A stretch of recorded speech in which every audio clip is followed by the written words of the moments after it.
Amém, amém. Vamos falar da palavra de Deus. Eu estou empolgado para falar sobre isso, porque essa palavra tem absolutamente tudo a ver com o momento de vida que nós estamos vivendo como igreja. Lembrem-se que eu acabei de falar a respeito de influência, a respeito de que a igreja do Senhor, ela é influente aonde ela está, porque a igreja do Senhor nada mais é do que a cópia de Cristo.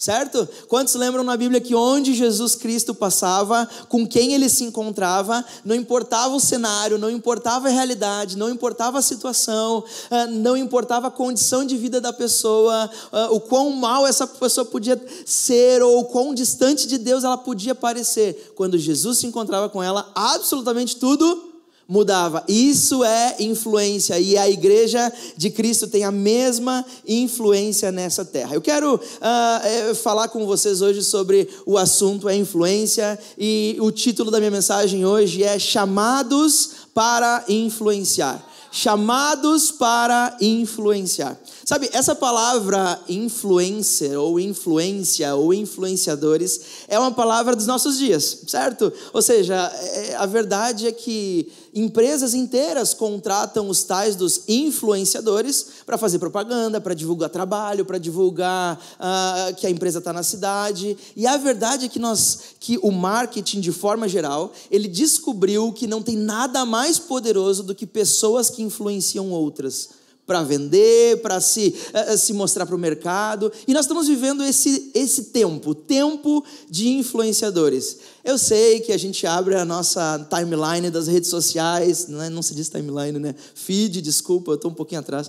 O feed das nossas redes sociais, e às vezes a gente cansa de ver aqueles influenciadores, a gente já desconfia, porque eles sempre estão querendo vender alguma coisa, e no fundo, eles não querem dizer realmente a experiência deles, eles querem só fazer um marketing, né? Uma promoção de um produto, ou de uma outra pessoa, ou de um curso, arrasta para cima, né? É normal isso.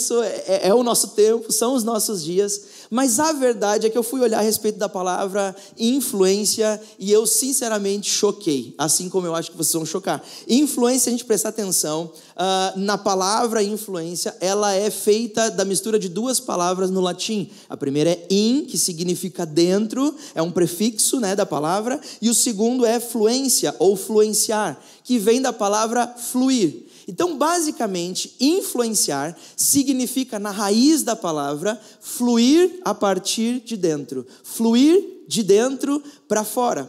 Sabe, recentemente eu estava com os meus filhos, e às vezes a gente fica ali, eu disse, filho, deixa o pai ver uma coisa aqui no celular, porque eles pegam o celular para jogar um joguinho, alguma coisa assim, aí eu pego, eu fico do lado deles ali para depois devolver, e eu dei uma passada assim no feed, e aí estava mostrando umas lives esquisitíssimas que tem agora, muito esquisitas, engraçadas demais, que é tão absurdo e é tão bizarro que chega a capturar a tua atenção.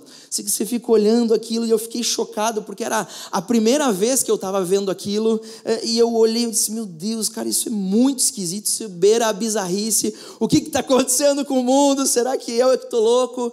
E eu não me liguei que o meu filho Teodoro, o mais velho, tem 6 anos, ele estava do meu lado, vendo, não era nada que ele não pudesse ver, só era uma coisa assim, uma pessoa com orelhas de gato e lambendo as mãos e comendo um milho virtual. Eu disse, cara, que coisas, eu tenho que entender o que é isso aqui, eu estou ficando velho mesmo. E ele olhou pela primeira vez junto comigo aquilo, e ele disse, pai, o que é isso? Eu disse, filho, não tenho a menor ideia. Mas pai, o que eles estão fazendo? Ele disse, filho, eu acho que eles estão tentando ganhar dinheiro.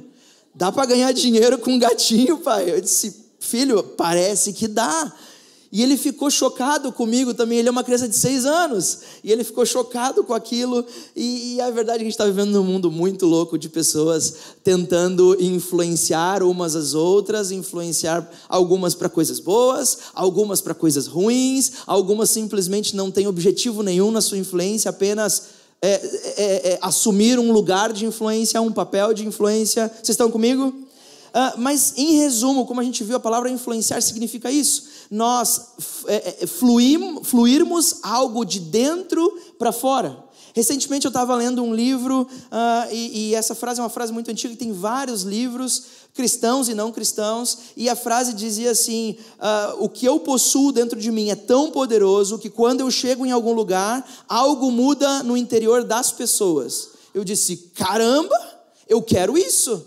Eu quero que aquilo que esteja dentro de mim seja tão forte, tão poderoso, tão impactante, que quando eu chegue num lugar, aquilo que está dentro de mim, atenção, não eu, mas aquilo que está dentro de mim, influencie o comportamento das pessoas. Sabe, eu acho que todos nós buscamos por uma certa influência na nossa família, influência no meio dos nossos amigos, influência no meio do nosso trabalho, influência aonde nós estamos vivendo, e você já pensou nisso? Aquilo que você carrega dentro de você, ser capaz de mudar os outros à tua volta? Já pensou nisso? Eu não estou falando a respeito de liderar, ou de mandar, ou de dizer como fazer, mas já pensou isso? A sua convivência no meio de um ambiente muda absolutamente tudo à sua volta. Eu tenho certeza que muitos aqui estão pensando, nossa, isso seria maravilhoso. Já pensou chegar no meu trabalho, aquelas conversas chatas, aqueles homens que se juntam só para falar de um assunto, eu não aguento mais esse assunto, eu sou cristão, eu não quero ouvir esse tipo de coisa, eu tenho minha esposa, eu tenho os meus filhos, é arrogante, é pretensioso, é sujo. Já pensou? Eu sei que alguns estão pensando, nossa, chegar no meu trabalho, e só o fato de eu estar no ambiente, todas as pessoas mudarem o tipo de conversa, mudarem o tipo de linguagem, mudarem o tipo de atitude. Vocês já pensaram nisso? Ou você que tem um patrão ou uma empresa um pouquinho duvidosa e você trabalha naquela empresa, mas as coisas que o patrão faz é um pouquinho duvidoso e sempre te deixa desconfortável, se aquilo está dentro da lei ou não. Você já pensou chegar perto e todas as coisas mudarem? O seu patrão, a empresa mudar a forma de dirigir a empresa simplesmente porque você está presente. Vocês já pensaram isso? Quem não queria? Quantos não queriam influenciar dessa maneira, influenciar a terra dessa maneira, dominar a terra dessa maneira? Quantos aqui, deixa eu fazer essa pergunta, quantos aqui querem ser esse tipo de influência na empresa, na família, na escola, na faculdade? Quantos aqui? Os demais que não querem, eu vou orar para vocês para isso acontecer, porque deixa eu te falar uma coisa, governança está a partir de influência. Sem influência não existe forma de governar, não existe forma de liderar, e Deus não me criou para mim ser liderado pelo mundo, Deus me criou para mim liderar o mundo. Quantos estão comigo? Amém? Amém? Vamos a isso então. Ok. Deixa eu contar a cena para vocês que nós vamos ler agora, porque ela é um versículo curto, e nós vamos ler o mesmo versículo em 3 livros da Bíblia diferentes, mas é o mesmo versículo no sentido de que é o mesmo acontecimento. 3 pessoas diferentes escreveram sobre o mesmo acontecimento de formas diferentes. Está dando para entender? Então, como é muito pequeno, deixa eu contar um pouquinho. O que estava acontecendo aqui é que Jesus estava chegando no ápice do seu ministério. Jesus, sabe aquele? Barbudo, não sei, né? Sabe aquele? 12 discípulos e tal. No ápice do seu ministério. Multidões e multidões estavam seguindo Jesus. E a coisa estava ficando séria, ou seja, o reino de Deus estava chegando ao seu ápice, estava culminando para a obra criadora de Jesus. E o que acontece agora é que Jesus diz, olha, quer saber de uma coisa? Eu preciso resumir a minha obra.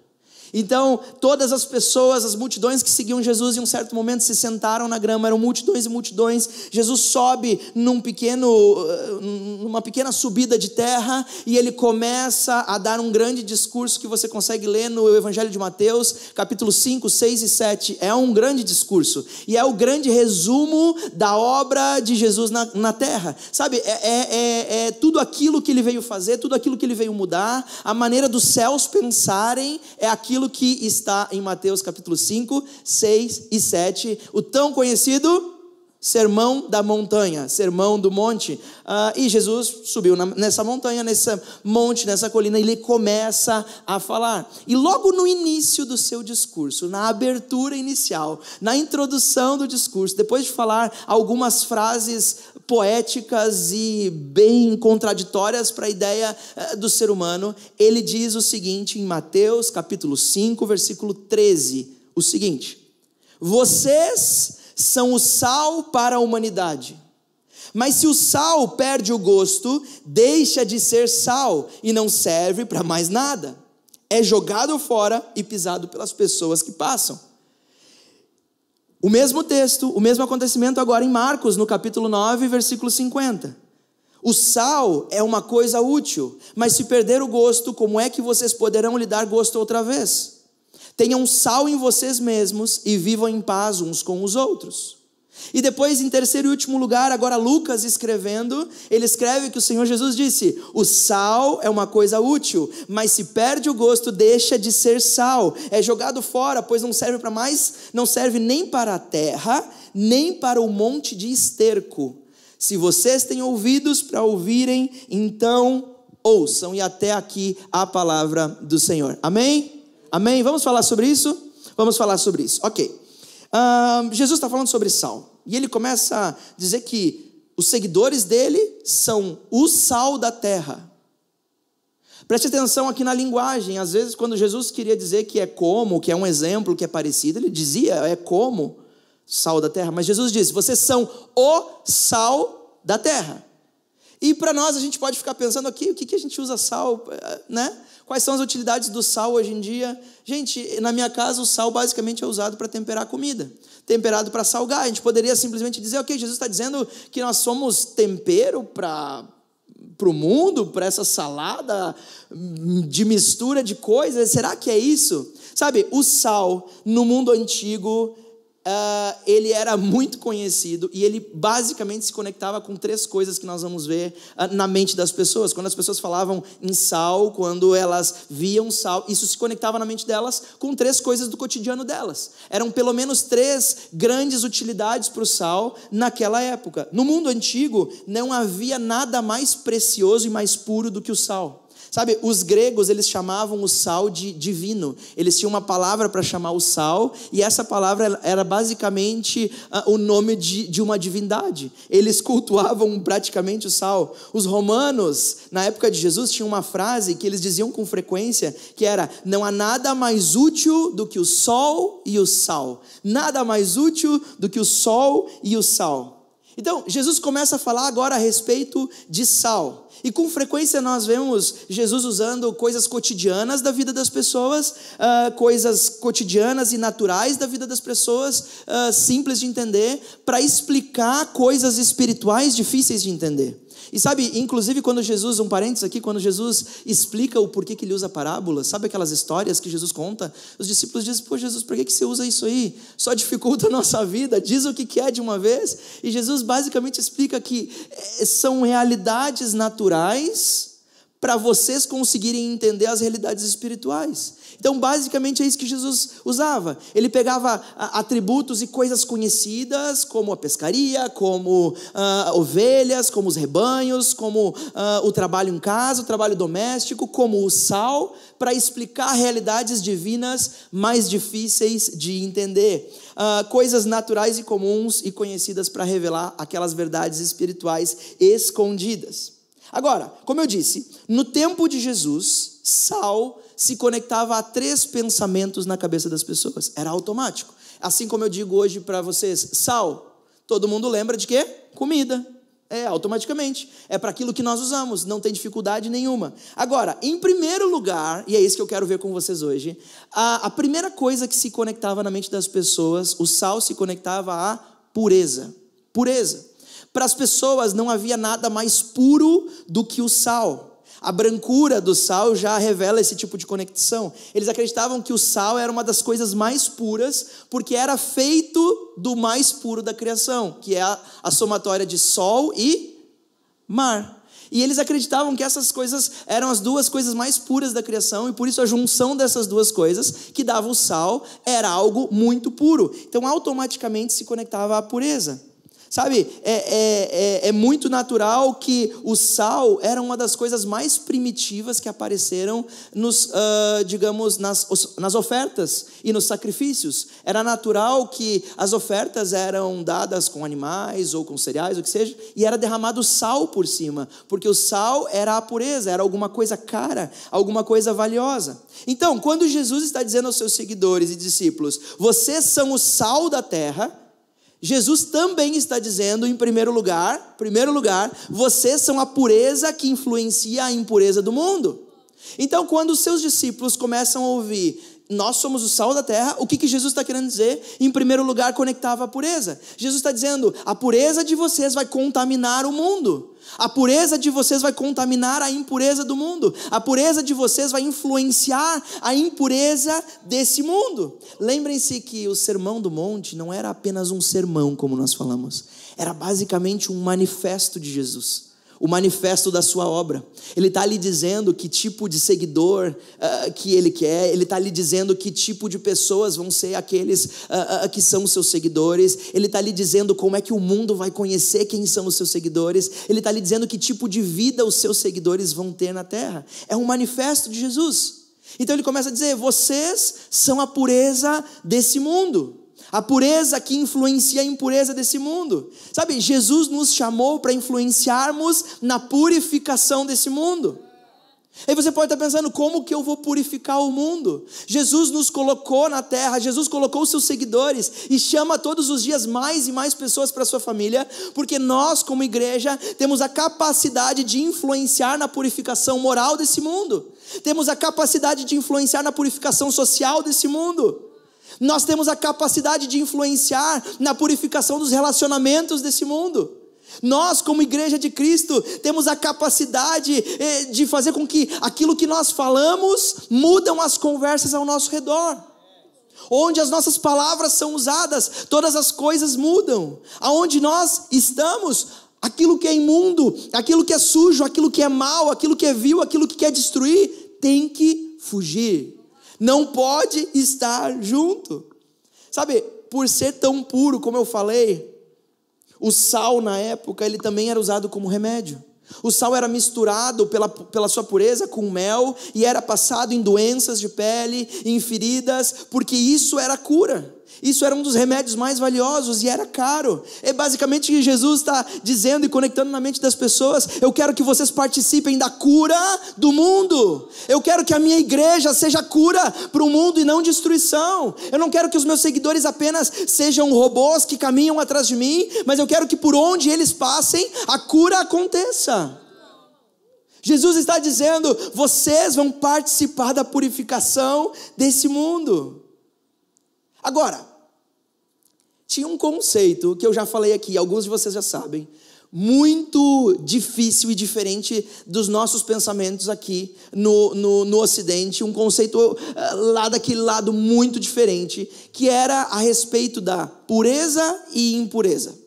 Deixa eu contar para vocês, quem ainda não ouviu essa. O conceito judaico sobre pureza e impureza era muito simples e faz bastante sentido. Se eu pegar essa garrafa d'água, que tem 500 ml de água, e eu colocar uma gota muito pequena, de conta-gota, na frente de vocês de água suja, e oferecer para vocês, acabei de abrir, peguei do mercado, uma gotinha de água suja, vocês viram, e dizer, Rodrigo, você toma? Você vai tomar, Rodrigo? Vai tomar. Uma gotinha de esgoto, mas não é nada, é 500 ml, ou se fosse 5 litros, e eu pingasse uma gota de esgoto, de água suja, alguém ia tomar água? Mesmo que eu abrir, é só uma gota dentro de tudo isso aqui. Por que você não toma? Porque pode te fazer mal. Porque você viu que tem uma pequena parte de impureza naquela água. Mesmo que a água é muito maior, muito mais quantidade, tem uma pequena gota de impureza. Então você não vai tomar porque você vai se contaminar. O conceito judaico sobre pureza e impureza era basicamente esse. Eles diziam, aquilo que é impuro, aquilo que é sujo, contamina aquilo que é puro. É assim que funciona.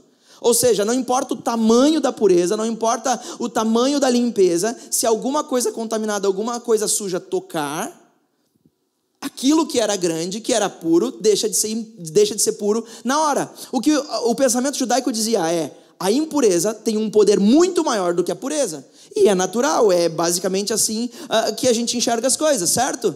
Só que Jesus, ele vem para literalmente virar as coisas de cabeça para baixo.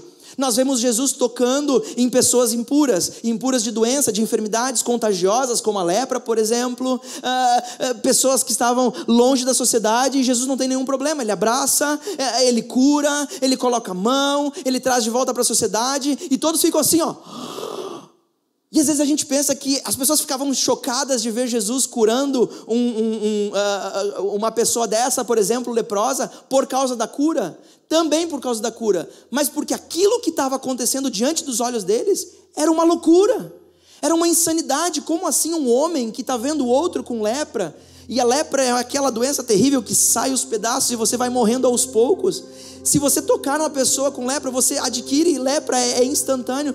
Esse homem sabe, ele é um rabino, ele é um judeu, ele é um mestre, ele se diz filho de Deus com todo o conhecimento, mas ele toca.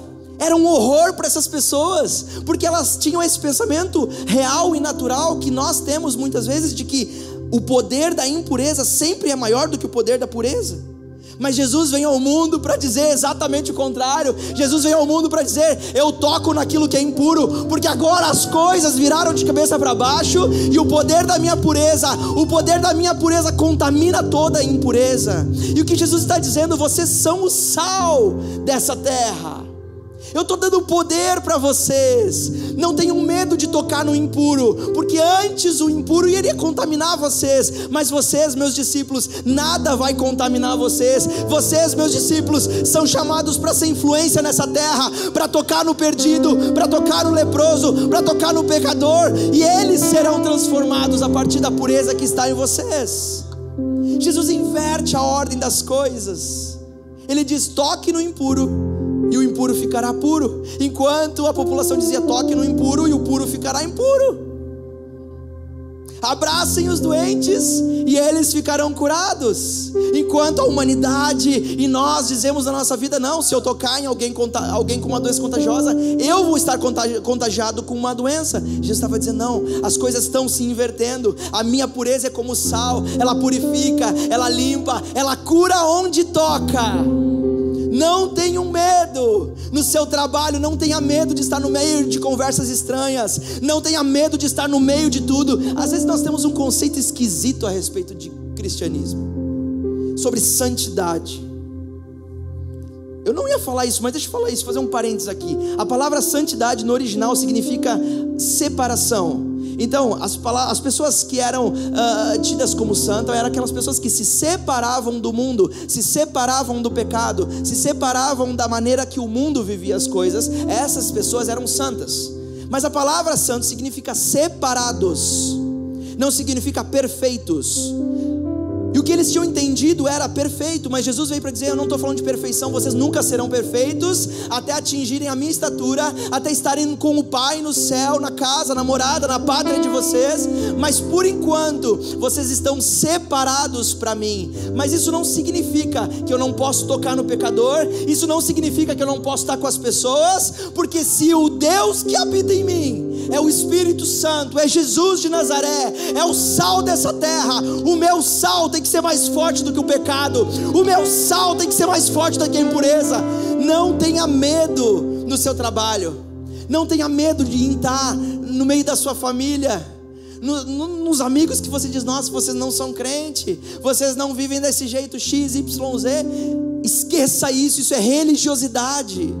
Jesus não nos chamou para estarmos separados das pessoas. Jesus nos chamou para estarmos separados do pecado e abraçados nele. Mas as pessoas precisam ser tiradas do lugar de onde elas estão, de sofrimento, de dor, de morte, e trazidas para a família de Deus, trazidas para a mudança, trazidas para a transformação, porque nós somos o sal dessa terra. Quem influencia, governa. Quem influencia, governa. A segunda conexão, eu vou mais rápido agora na mente das pessoas, quando ouviam Jesus dizer: vocês são o sal da terra. Sabe, o sal no mundo antigo era o conservador natural, era o conservador mais comum, era aquilo que conservava os alimentos da podridão, é aquilo que separava os alimentos para que eles fossem usados bem. Não tinha geladeira, então era colocado no sal. O sal era usado para evitar que as coisas se corrompessem, para conter a putrefação, a podridão. Sabe, Plutarco, que é um escritor muito, muito antigo, ele dizia que a carne é um corpo morto. Carne de comer, carne de se alimentar, é um corpo morto. E se você deixar a carne sozinha, como é um corpo morto, ela apodrece. E ele dizia que o sal conserva e mantém fresca a carne, do mesmo jeito como se houvesse inserido nessa carne uma alma nova e um corpo morto. Então era um pensamento grego da época comum de que carne é um pedaço morto, está morto. Se você só deixar ela aí, ela vai apodrecer e ela vai morrer cada vez mais, e é impossível o consumo, é impossível estar com as pessoas, cheira mal, ninguém quer olhar, dá nojo, dá asco, porque é morte. Mas o sal, ele dizia, é como se você injetasse nesse pedaço de carne morta uma alma num corpo novo. E quando você injeta a alma, nós sabemos que aquilo que nos torna vivos, seres vivos, pensantes, que raciocinam, que caminham, que comem, que cuidam da esposa, do marido, da família, é a vida, é a alma. O que eles estavam dizendo e o que conectava na mente deles é: nós somos sim um corpo morto, mas Jesus está dizendo que Ele colocou a sua igreja nesse lugar para sermos como uma injeção de alma, uma injeção de vida no mundo que está morto, no mundo que está destruído. Nós somos a vida desse mundo. Jesus estava dizendo, em segundo lugar, vocês são o conservante que influencia na corrupção desse mundo, que impede que esse mundo apodreça ainda mais. Talvez você pense: nossa, mas esse mundo é horrível, é cheio de... nós estamos vivendo guerras por todos os lados, conflitos, brigas, assassinatos, estupros, coisas terríveis acontecendo. E você pensa: mas o que de bom, o que de vida tem nesse mundo? Experimenta tirar a igreja do Senhor Jesus da terra para você ver o que vai acontecer. O que você acha que vai acontecer quando a igreja, que são as mãos, os pés, os olhos e os ouvidos de Jesus na terra, o que você acha que vai acontecer quando a igreja não está mais? A igreja é o conservante natural que influencia contra a corrupção nesse mundo. Nós somos como uma influência asséptica na vida, que onde nós chegamos, toda a podridão tem que sair. Aonde nós tocamos, a podridão na língua tem que ir embora. Aonde nós conversamos e quem nós abraçamos, o espírito começa a mudar, porque não tem a ver com a vida que nós temos, mas a vida que foi depositada em nós. O cristão deve ser essa asepsia, o purificador em qualquer lugar aonde ele esteja. As pessoas da sua presença precisam expulsar a podridão para fora. Precisa ser mais fácil para as pessoas estarem purificadas e livres daquilo que aprisiona elas. O sal preserva a carne da corrupção, ela retarda da deterioração. E Jesus estava dizendo: eu quero que os meus seguidores sejam pessoas que reprimam o mal, que retrasem a corrupção, a podridão, que comecem a mudar as coisas como uma alma nova que entra num corpo morto. E em terceiro e último lugar, terceira coisa que conectava na mente das pessoas quando Jesus falava: vocês são o sal dessa terra. Na mente dos ouvintes é obviamente o sabor, quem sabe a conexão mais óbvia, a conexão mais normal. E uma das maiores qualidades do sal é que ele dá sabor às coisas. Os alimentos sem sal, a gente sabe que são tristemente insípidos e até mesmo desagradáveis de comer. Não é nem agradável comer uma comida sem sal. O cristão é para essa vida o que o sal é para a comida. O cristão é o sabor dessa vida. O cristão é aquilo que torna as coisas agradáveis de digerir. O cristão é aquele que traz vida ao mundo. O cristão, o seguidor de Jesus. Eu não estou falando do evangélico, eu estou falando do seguidor de Jesus. Aquele que ama Jesus, um discípulo de Jesus. Aquele que foi transformado pela sua presença. Aquele que tem a sua família transformada todos os dias. Essa pessoa é o sabor da vida. Jesus estava dizendo: vocês são o sabor que influencia a vida. Vocês são o sabor que influenciam a vida. Agora vamos voltar naquela palavra lá no início. Influência, dentro, fluência, fora. Fluir de dentro para fora. Sabe qual é o trabalho de um influenciador? Não é apontar para si, senão ele não ganha dinheiro. O trabalho de um influenciador é apontar para o outro. O trabalho do influenciador é dizer: vocês têm que ver a Débora como uma pessoa incrível. É usar a sua influência, é usar as pessoas, as suas conexões para apontar para o outro. Se o influenciador ele só aponta para si mesmo, ele não sobrevive, porque o trabalho dele é influenciar pessoas a olhar para o outro lado. As pessoas todas estão olhando para esse produto, para esse serviço, e o trabalho do influenciador é dizer: não, você não está entendendo, você tem que olhar ali para o Caio, porque o serviço dele é muito melhor, o trabalho dele é muito melhor. Influenciar significa fluir de algo, não de mim, mas algo que está dentro de mim. Eu não sei você, mas eu sou totalmente capacitado pelo Espírito Santo, cheio da presença dele, que habita em mim, também habita em você, e nós somos chamados a influenciar esse mundo, não apontando os dedos para nós, não apontando os dedos para a igreja Zoe, mas fluindo de dentro para fora e apontando os nossos dedos para o Criador, apontando os nossos dedos para a cruz. Nós somos chamados para influenciar esse mundo. Jesus não quer e nunca quis seguidores passivos, seguidores que ficam apenas caminhando de um lado para outro com alguma coisa debaixo do braço e dizendo glória a Deus, aleluia, glória a Deus, aleluia, glória a Deus, aleluia, glória a Deus. Deus quer agentes de transformação nesse mundo, que entrem na boate, que entrem no trabalho, que entrem nos lugares mais vis desse mundo, para tocar naquele que o mundo não tocaria. E você que está aqui, quem sabe vindo pela primeira vez numa igreja, dizendo o que esse cara está falando, que negócio é esse? Deixa eu te falar uma coisa: Deus criou a raça humana para governar e para dominar sobre a terra. Você sabia disso? Eu vou falar de novo: Deus criou a raça humana para governar e dominar sobre a terra. Não, isso não é uma frase coach, não é uma frase motivacional. Se você abrir a sua Bíblia em Gênesis no capítulo 1, no versículo 26, se não me engano, vai mostrar Deus dizendo: vamos criar o homem e a mulher parecidos conosco, Deus falando com Pai, Filho e Espírito Santo, e eles terão controle sobre toda a terra. E quando o ser humano está criado, ele chega para Adão, ele chega para Eva, ele diz: ok, agora vocês têm um trabalho a fazer. Vocês têm um trabalho a fazer. Ah, mas não vai ser só aí ficar de boa. Eu não posso só pegar uma maçãzinha, comer. Se eu quiser um beiquinho, toca no porquinho, o beiquinho sai. Não é sem trabalho, não é só ficar andando nu por aí. Não, não, não. Vocês foram colocados nessa terra para fazer um trabalho. Qual é o trabalho, Deus? Deus diz: cresçam, multipliquem, façam mais disso que vocês têm, mais desse relacionamento. Dominem e governem sobre os animais, sobre toda a criação, e expandam o seu território por toda a terra. Eu e você fomos criados para governar. Nós somos criados para governar a nossa família. Nós somos criados para liderar e governar no nosso trabalho. Ah, mas eu sou empregado. Eu não estou te falando que você obrigatoriamente tem que ser o dono da sua empresa. Não é isso que eu estou falando.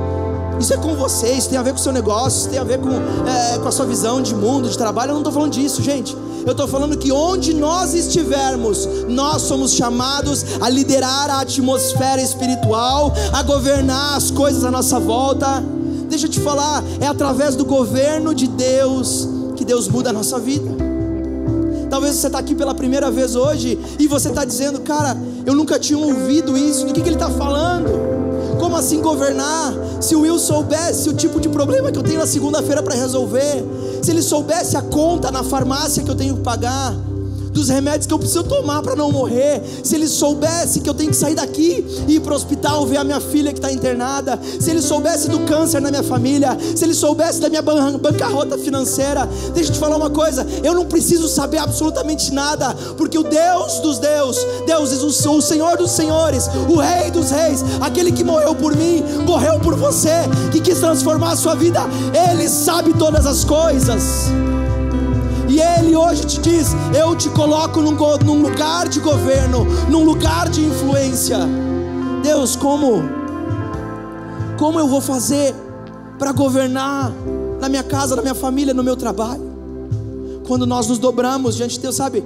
Eu falava com parte da equipe nessa semana, e me veio um exemplo muito claro. Quem é que coloca um político no governo de um estado? Quem que coloca lá? É o político que sobe e diz: ó, a partir de hoje sou eu, fechou. Pelo menos num governo democrático. Como é que funciona? Quem que coloca? Quem que coloca? A população, é o povo que coloca lá. Então, o povo coloca uma pessoa lá e dá a chave, o direito de liderar, e diz: a partir de agora tu é o nosso governador, fechou? Fechado. Se esse camarada que é governador por título, por direito entregue, não governa, o que acontece? O que acontece? Ele é retirado. Por quê? Porque títulos sem ação não vale nada. Jesus já nos deu o título de governar sobre essa terra. Quando Jesus Cristo morreu, nós entregamos o governo para Satanás lá atrás, mas Jesus Cristo resgatou com o seu sangue precioso na cruz, e Ele entregou de novo. Ele disse: olha, todo o poder e toda a autoridade me foi dada, e agora eu digo para vocês: vão por todo mundo, façam mais discípulos, multipliquem mais desse potencial, dominem toda a terra. Jesus disse: o governo é de vocês, da vida espiritual, da vida natural, da vida na família, da vida no trabalho. Gente, não tem divisões. Jesus olha para o teu espírito, para a tua alma do mesmo jeito que olha para as tuas ações do dia. Ele olha para o teu espírito e para a tua alma do mesmo jeito que Ele olha para os teus relacionamentos. Porque Jesus não nos enxerga pela metade, porque nós não somos metades. Nós somos inteiros, completos, com alma, corpo, espírito, emoções, problemas, dificuldades. E se você está vindo aqui hoje dizendo: ok, o que isso tem a ver comigo? Eu quero te dizer uma coisa: a vida que Deus tem para ti não é uma vida de ser governado pelos teus desejos, pelas tuas emoções, não é uma vida de ser governado pelas tuas vontades ou governado pelos teus planos. A vida que Deus tem para ti é te entregar o controle de volta nas mãos e dizer: do meu lado você governa a melhor vida, do meu lado você tem uma família reconstruída, do meu lado você tem finanças acertadas, do meu lado você tem uma vida verdadeira. Jesus diz: vocês são o sal da terra. E num desses textos diz: tenham em vocês mesmos sal.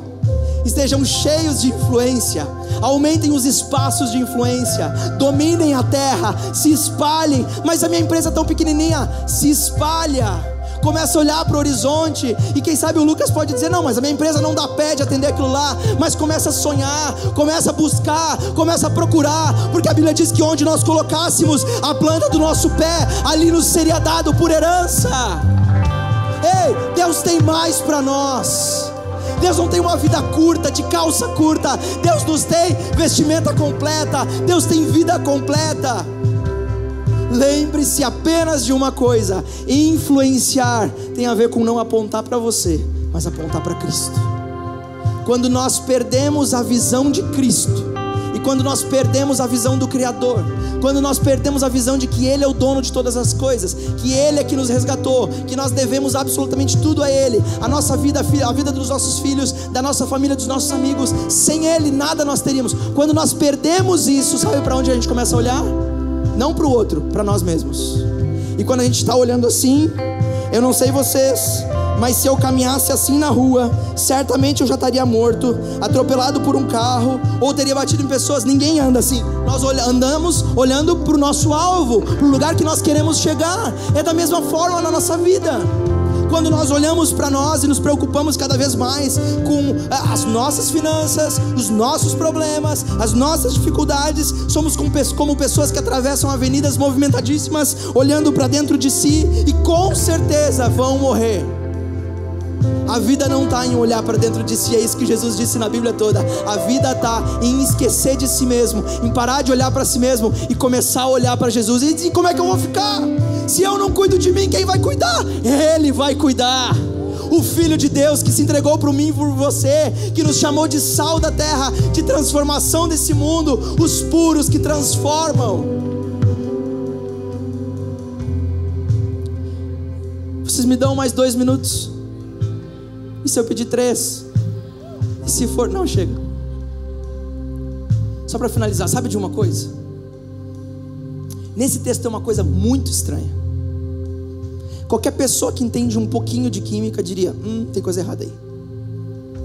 Porque numa parte do texto diz que se o sal perder o sabor, se o sal perder as suas propriedades, ele não serve mais para nada, tem que ser atirado fora. E quem entende um pouquinho de química, eu não entendi e fui ler, eu descobri que sal não perde as suas propriedades nunca. Absolutamente nunca. Mas Jesus, como assim? O que você está falando? Você é Deus, eu sei que lá não tinha tecnologia, mas você é Deus, as coisas têm que dar certo. E eu fui ler e entender que na Palestina antiga, como o sal era muito caro, era muito valioso, era muito puro, era pouco que as pessoas tinham. Quem entende um pouquinho de história sabe que os soldados romanos recebiam o seu salário em sal, e é daí que vem a palavra salário, porque o sal era muito caro, era muito valioso, em peso de sal. Sabe o que se fazia na época? Eles tinham os fornos na rua para assar as coisas, assar os pães, a comida. E aquilo tinha uma espécie de azulejo que eles faziam. E antes de colocar os azulejos, eles colocavam por baixo uma camada de sal que iria impedir e manter a temperatura daquele forno. Isso se faz hoje com outras coisas. Só que esse sal, e a maioria do sal usado assim pela população comum, era um sal misturado, porque era caro. E era misturado com todo tipo de porcaria. E o que acontecia é que quando vinham os dias úmidos e frios, aquele sal umedecia e todo o... como é o nome do negócio do sal? Gente... o sódio, as propriedades dele se esvaíam e a única coisa que ficava era uma poeira lamacenta, que era a mistura que tinha sido colocado. Sabe o que Jesus está dizendo? Jesus está dizendo, o tipo de sal que eu estou falando não é esse, porque se for esse, ele perde logo o sabor, ele perde logo as propriedades e ele tem que ser colocado para pisar. Em outro texto que nós lemos diz que não dá para misturar na terra, porque se coloca sal na terra para enriquecer a terra para plantação. Não dá nem para ser adicionado esse sal, esse tipo de sal no esterco para fazer um adubo melhor, porque ele não serve para nada, a não ser para ser pisoteado por outras pessoas. Não serve para absolutamente nada. Jesus está dizendo, a minha igreja é um sal verdadeiro, puro, fino, refinado. Não tem mistura nela, porque aonde tem mistura, vira lama. Deixa eu te falar uma coisa. Hoje, quem sabe, é o dia de muitas pessoas aqui dizer, ok, a partir de agora, parou a minha vida de misturar as coisas. Eu quero só Jesus. Eu quero só o domínio dele na minha vida. Aqui eu vivia do jeito que eu queria, e durante um bom tempo eu tenho vivido aqui em cima do muro, misturando um pouquinho de sal puro, um pouquinho dos meus desejos, um pouquinho da minha vida passada. Jesus está te chamando hoje para uma vida linda, uma vida nova, uma vida explosiva, e ele está dizendo, vem para o meu lado, vem para o lado da pureza. Não mistura mais as coisas, não mistura mais as coisas. É só eu, mais ninguém. Uma igreja que se deixa influenciar pelos vislumbres desse mundo perdeu a capacidade de salgar, começou a se misturar. Nós somos uma família de influenciadores, agentes de mudança no nosso país, começando pelas nossas famílias, começando pelos nossos relacionamentos, pelas escolas, pelo trabalho, pela faculdade, pelos nossos amigos. Nós somos agentes de transformação. Quantos aqui nessa manhã são agentes de transformação? Quantos aqui nessa manhã nós podemos ficar de pé? Quantos aqui nessa manhã querem ser agentes de transformação? Querem ser agentes de influência para esse mundo, governar esse mundo como Jesus planejou?